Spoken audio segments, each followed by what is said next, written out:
पूज्य मालिक को प्रणाम। आज हम बसंत भंडारा 2022 का दाजी द्वारा दिया गया मैसेज सर्वोच्च का आह्वान पढ़ेंगे।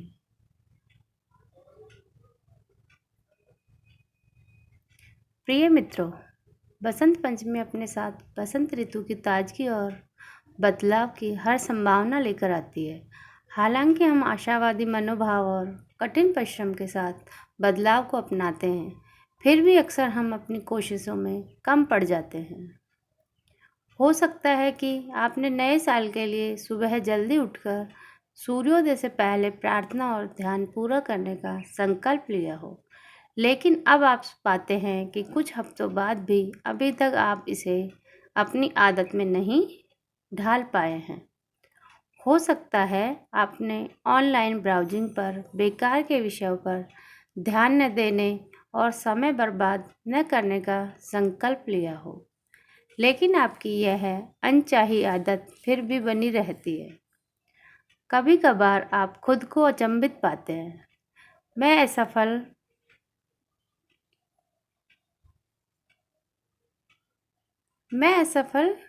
क्यों हुआ?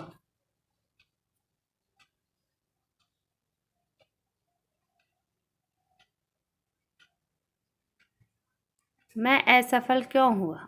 मुझ में क्या कमी थी? मेरे लक्ष्य को हासिल करने से मुझे क्या रोक रहा है? मैं अपनी बुरी आदतों और प्रवृत्तियों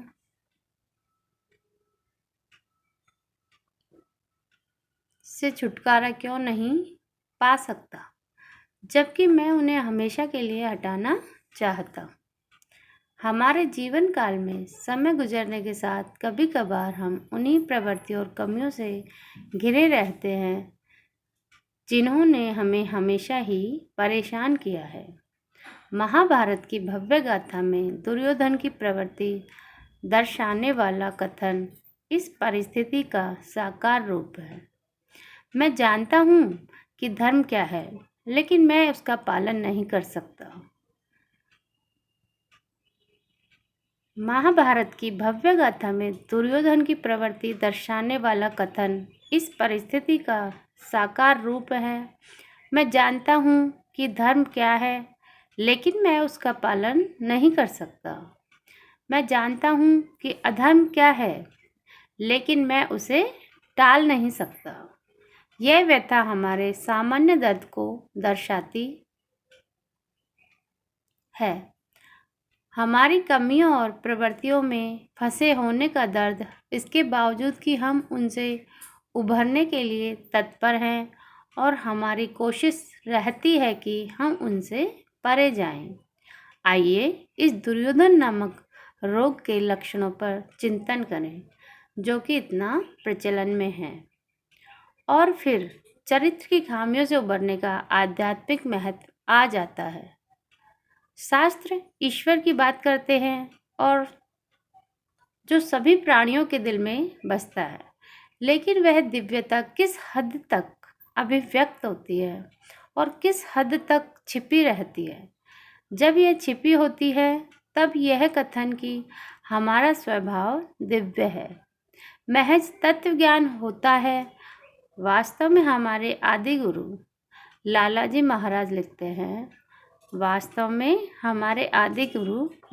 महाराज लिखते हैं, यदि किसी इंसान ने ध्रुव पद तक पहुंच पा ली है, लेकिन यदि उसके चरित्र में कमियां हैं, तो मैं मानता हूं कि उसने अब तक असली रत्न हासिल किया ही नहीं है। ऐसा भी हो सकता है कि कोई इंसान संत हो, लेकिन जिस पल वह बुरा बर्ताव करता है, उस पल वह बुरा बर्ताव करने वाला एक मामूली इंसान होता है, इससे ज़्यादा कुछ नहीं। आंतरिक स्तर पर हो सकता है कि उसका स्वभाव बहुत ही उन्नत हो। जहाँ तक यात्रा की बात है, तो शायद उसने अच्छी खासी प्रगति भी कर रखी हो, लेकिन उस पल में अपने आध्यात्मिक दर्जे के विपरीत उस एक काम की वजह से उसकी आध्यात्मिक प्रगति निरर्थक होती है। यह शुद्ध पानी के गिलास में जहर की एक बूंद डालने जैसा है, वह जहरीला बन जाता है। दूसरे शब्दों में यह हमारा चरित्र ही है जिसे हम वास्तव में अपनी विशेषता बताने वाले विभिन्न स्तर के कार्यों से व्यक्त करते हैं। जैसे जैसे हम प्रगति करते जाते हैं, हम संभावनाओं के वर्णक्रम को विस्तारित करते जाते हैं। जब तक कि वह ईश्वर तक नहीं पहुंच जाता, तब भी काम करते हुए जब हमारे आंतरिक स्वभाव को हमारी बाहरी अभिव्यक्ति से आंका जाता है, तब हमारे अनिश्चित स्वभाव का लोप होकर सिर्फ हमारा कार्य बचा रहता है, वह कार्य जो चेतना के प्रबल स्तर को प्रकट करता है। यही है जो हमारे स्वभाव को दर्शाता है। यह कोपेनहेगन स्पष्टीकरण की याद कराता है जो नील्स बोर और वर्नर हेज़नबर्ग नामक भौतिक शास्त्रियों द्वारा सुझाए गए आकस्मिक व्यवहार को समझने का एक तरीका है। कोपेनहेगन स्पष्टीकरण मानता है कि किसी भी प्रणाली में आगे जाने से पहले कोई निश्चित विशेषताएं नहीं होती है, वहाँ सिर्फ संभावित नतीजे होते हैं। हालांकि आंकने के पल में वे सभी संभावित नतीजे ढहकर एकमात्र सच्चाई में समा जाते हैं। यह किसी इंसान के आध्यात्मिक जीवन में चरित्र के गहन महत्व को उजागर करता है। कुछ महत्वपूर्ण पलों में हमारा अनिश्चित स्वभाव चरित्र का रूप ले लेता है। यदि ऐसा न किया जाए तो हमारे बुजुर्गों द्वारा दी गई कसौटियाँ, भले ही हमें उनके बारे में मालूम हो या नहीं, उनका कोई उद्देश्य नहीं होगा। इसलिए हमारी आध्यात्मिक नियति बहुत ही गहराई में जड़ें जमाई हुई प्रवृत्तियों पर काबू पाने की क्षमता पर निर्भर करती है। एक तरह से हमारी लगातार विकसित हो रही चेतना को मापने का मापदंड हमारी प्रवृत्तियों पर महारत हासिल करने की स्वाभाविक योग्यता का प्रत्यक्ष माप है। अक्सर खुद को बदलने की हमारी कोशिशें जटिलता के जाल के धागों को सिर्फ कसती जाती है जिसमें हम फंसे हुए हैं। खुद को अपनी प्रवृत्तियों से मुक्त करने की कोशिश करते हुए हम उनमें और भी उलझ जाते हैं और यही बात उन्हें मजबूत बना देती है। यह ऐसा है मानो खुद को मुक्त करने की हमारी कोशिशें भी हमारी प्रवृत्तियों का हिस्सा बन गई है। यह ऐसा है मानो खुद को मुक्त करने की हमारी कोशिशें भी हमारी प्रवृत्तियों का हिस्सा बन गई हैं। जिस तरह अल्बर्ट आइंस्टीन ने कहा था, हम अपनी समस्याओं का हल उसी सोच के साथ नहीं कर सकते जिस सोच के साथ हमने उन्हें पैदा किया था। जब हम अपनी घातक प्रवृत्तियों को निकाल देने की कोशिश करते हैं, तब अक्सर हमारी कोशिशें पर्याप्त नहीं होती और वे विपरीत दिशा में कार्य करती हैं। ऐसा करने के लिए हमें उच्चतर सहायता की ज़रूरत होती है। हमारे गुरुदेवों ने जो सफाई की तकनीक दी है, वह हमारे सूक्ष्म शरीर में जमा होने वाले संस्कारों, हमारी प्रवृत्तियों के मूल कारण को हटाने के लिए अपनी प्रभावकारिता में बेमिसाल है। लेकिन आतन आने वाले विचारों के सिलसिले और उन संस्कारों से उभरने वाली व्यवहार संबंधी प्रवृत्तियों को हटाने में यह प्रक्रिया इतनी असरदार नहीं होती है। संस्कार नदी के तेज प्रवाह की तरह होते हैं। जिसके बहाव में एक बलशाली तैराक भी बह जाता है। संस्कारों के प्रवाह में असीम शक्ति समाई होती है जो किसी भी जिज्ञासु को उसके मार्ग से भटका सकती है। उनका हटाया जाना जरूरी है और हम उनकी दैनिक सफाई के अभ्यास, साथ ही प्रमाणित प्रशिक्षक या मालिक के साथ ध्यान सत्रों के माध्यम से इस काम को पूरा कर लेते हैं। हम अपनी दैनिक सफाई के अभ्यास, साथ ही प्रमाणित प्रशिक्षक या मालिक के साथ ध्यान सत्रों के माध्यम से इस काम को पूरा कर लेते हैं। फिर भी जब हम इस नदी से संस्कारों के बहाव को अलग कर देते हैं, तब भी नदी का तल वैसा ही बना रहता है। यदि नदी का प्रवाहित जल संस्कारों को दर्शाता है, तो नदी का तल हमारी आदतों और प्रवृत्तियों का प्रतीक है। यदि नदी का प्रवाहित जल संस्कारों को दर्शाता है, तो नदी का तल हमारी आदतों और प्रवृत्तियों का प्रतीक है। किसी सूखी नदी का तल जोखिम भरा नहीं होता है। वह हमें बहाकर नहीं ले जा सकता। वह हमें किसी भी दिशा में धकेल या खींच नहीं सकता। वह तो बस एक खाली मार्ग है। इसलिए सफाई का अभ्यास करने के बाद हमारी प्रवृत्तियां निष्क्रिय जान पड़ती हैं और तब भी हमारे भीतर नदी का तल बना रहता है। दूसरे शब्दों में, सफाई करने के बावजूद भी प्रवृत्तियां कायम रह सकती हैं। फिर बारिश आने पर क्या होगा? बारिश का पानी नदी के उस तल पर वापस बहने लगेगा और ये संस्कार हमें फिर से परेशान करना शुरू कर देंगे। यह बारिश क्या है? जो किसी संस्कार को फिर से जीवंत कर देती है। यह बारिश हमारे वातावरण और बाहरी परिस्थितियों को दर्शाती है। जब हम कुछ प्रभावों का सामना करते हैं जिनका स्वभाव उन परिस्थितियों जैसा होता है जिन्होंने पहली बार उस संस्कार की रचना की थी, तब सुप्त प्रवृत्ति में हमें कुछ इस तरह से प्रतिक्रिया करने के लिए बाध्य कर देती है जो उस पुराने संस्कार को फिर से पैदा करती है, फिर भले ही उसे पहले ही निकाल दिया गया हो।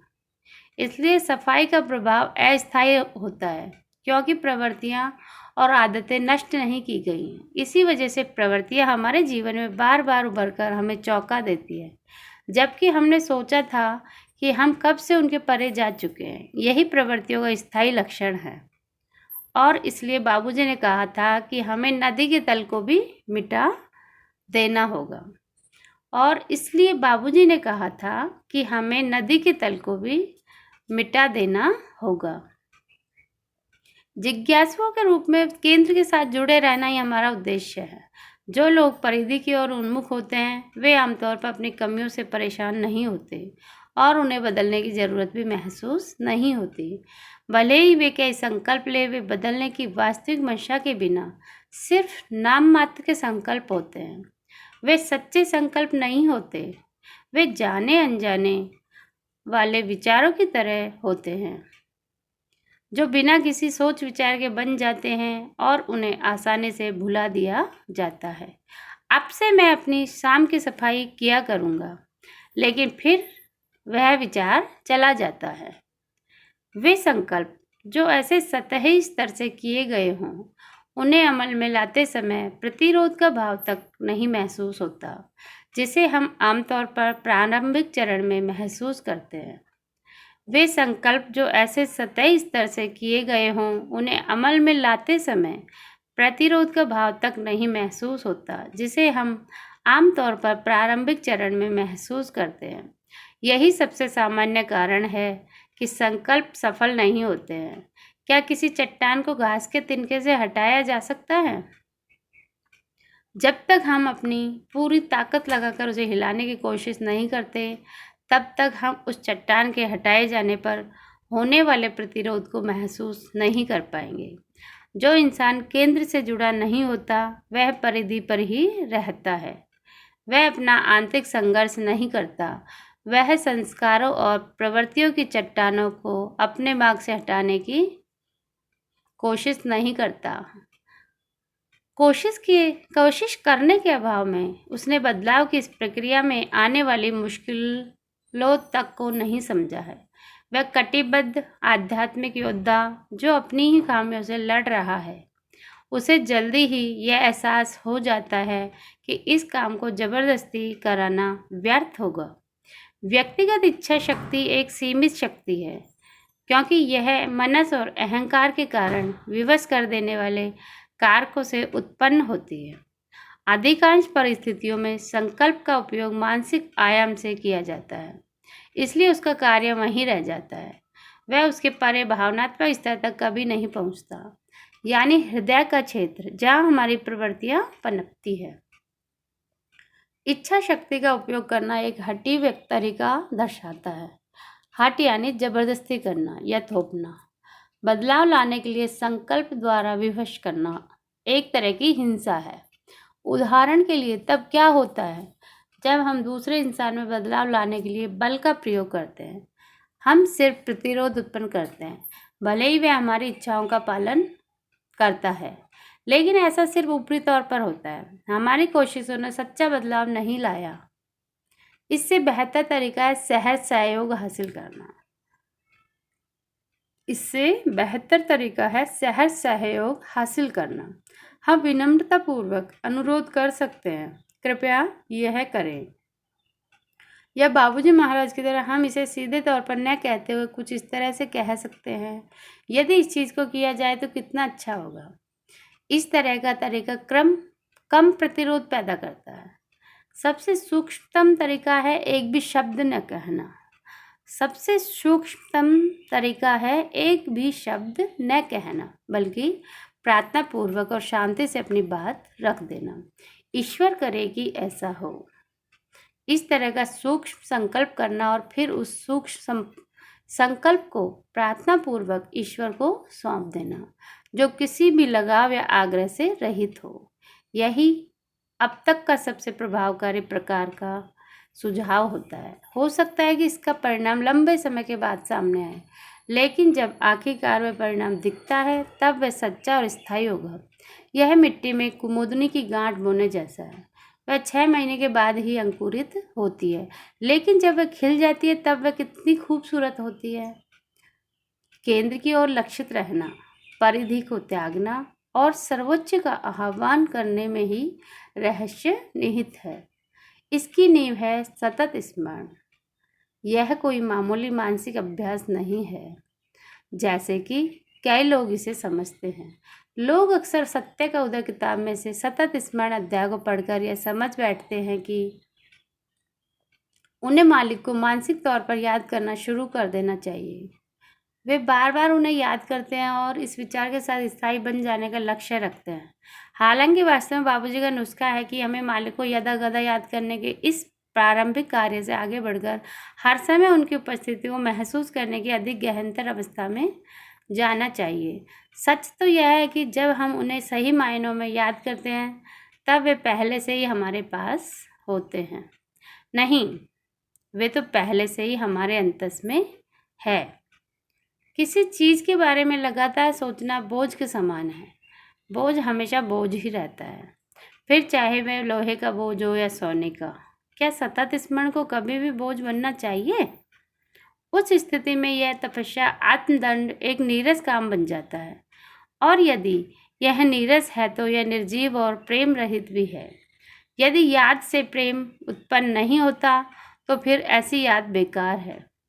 अच्छी तरह से किया गया ध्यान सतत स्मरण का बीज स्वरूप है, क्योंकि ध्यान हमें सोचने से महसूस करने की ओर ले जाता है। हम महसूस करते हैं, सराहते हैं और हमें मिलने वाली हर एक दशा की बारीकियों का आनंद लेते हैं। जब सराहना करने का यह कार्य परिवर्तित होकर कृतज्ञता में बढ़ने लगता है, तब यह इस दशा के दाता के साथ लगाव और आत्मीयता निर्मित करता है। इस तरह से जिज्ञासु में भक्ति की मनोदशा स्थापित हो जाती है, जो कि स्मरण की सही शुरुआत का संकेत है। बाबूजी ने लिखा है कि एक भक्त के पास इस बात की आज़ादी होती है कि वह जो भी चाहे मालिक से विनम्रतापूर्वक पूछ सकता है, और यह मालिक एवं भक्त के बीच साझेदारी का संकेत है। अपनी प्रवृत्तियों से खुद को मुक्त करने के लिए महज मालिक का होना काफ़ी नहीं होता। इस प्रक्रिया में हमारी भी भूमिका होती है। पहला चरण है अपने भीतर की प्रवृत्तियों के बारे में अवगत होना। क्या आप इनके बारे में अनजान बने रहकर मालिक के समक्ष इनकी बात कर सकते हैं? यह मुमकिन नहीं है। हमारी प्रवृत्तियों का यह बोध खुद को परिशुद्ध करने की हमारी दिलचस्पी से है और सफाई के पर्याप्त अभ्यास के बाद ही पैदा होता है। ठीक उसी तरह जैसे पानी को निकाल देने पर नदी का तल दिखता है, वैसे ही यह संस्कारों की सफाई है जो प्रवृत्तियों को प्रकट करती हैं। इतने सालों में मैंने गौर किया है कि वही जिज्ञासु तेजी से प्रगति करते हैं जो अपनी गलतियों के बारे में भली भांति जानते हैं। जब आप अपने भीतर कोई समस्या पाते हैं तब उसका हल निकट ही होता है, लेकिन उसके लिए आपको मनोभाव सही होना चाहिए। एक प्रतिक्रियाशील मन निश्चित रूप से समस्या को देख सकता है, लेकिन वह उस समस्या में उलझा रहता है, जबकि जो मन शरणागति की अवस्था में होता है वह अपनी प्रवृत्ति को आसानी से, विनम्रता के साथ और बिना किसी मांग या निराशा के ईश्वर के समक्ष प्रकट कर देता है। कृपया आप जैसा चाहते हैं वैसा ही हो। यही भाव उसके मन में होता है। पूर्ण शरणागति के इन पलों में ही दिव्य शक्ति हमारे भीतर प्रवाहित होकर हमारी गहनतम प्रवृत्तियों को निकाल सकती है। इस मनोभाव को जीवित मृत की दशा कहते हैं। बाबूजी ने कहा है, ट्रैवल लाइट यानी हल्के चलो। जैसे तीर्थयात्री अपने भारी सामान को ट्रेन गार्ड के पास सौंपकर यात्रा करते हैं, भारी बोझ के साथ अपनी यात्रा जारी रखना असंभव होता है और इसे हटाना भी हमारी क्षमता से परे है। लिहाजा इसका एकमात्र हल है अपने बोझ को मालिक को सौंपकर भार रहित होकर यात्रा का आनंद लेना। प्रेम और आदर सहित, दाजी।